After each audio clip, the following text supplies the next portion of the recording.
Egypt, the army is very strong. The army has its own institutions. Tunisia is very different from all of this because the Tunisian army has been kept away from politics even after the revolution.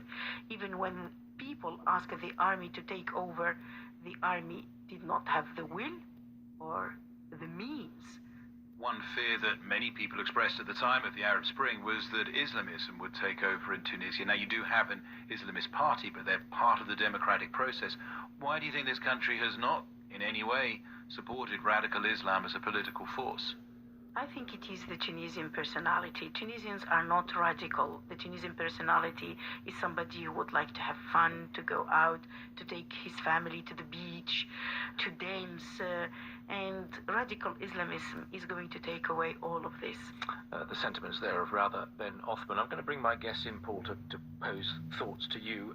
Noga Tarnopolsky, listening to this in Jerusalem.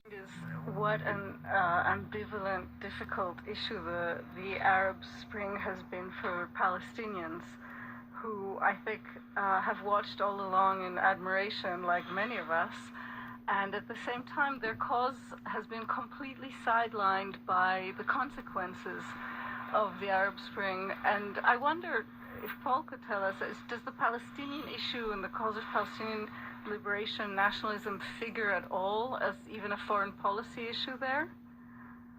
I think this election certainly has been so dominated by issues around the economy, unemployment, inflation, and the associated issues of corruption and failing public services. I've got to be honest, it didn't figure. And bear in mind that the PLO had their headquarters here in Tunis for a long time, so you might have thought so. But I guess this country is very inward-looking in terms of its politics at the moment, even though some people here hope that by their internal politics they might inspire people outside. I will add, by the way, I was in the West Bank in 2011, shortly after the Arab Spring, and I met Palestinians who themselves said they were inspired by the Arab Spring, and they were protesting, in some cases, against the Palestinian Authority, and they were very consciously doing that in imitation of what had happened in Tunisia, in Libya, in Egypt at that stage.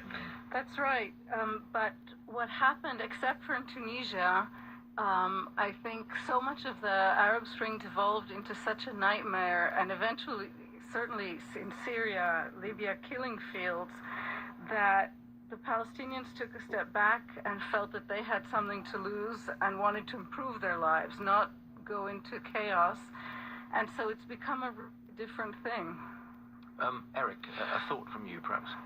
Just as a faraway observer, just to say, to state the obvious, watching the Arab Spring from here and what happened after has been pretty heartbreaking and a good reminder that democracy is always very difficult. I just have one quick question, which is, you just mentioned the debate during those elections was all about the economy, and I just want to know,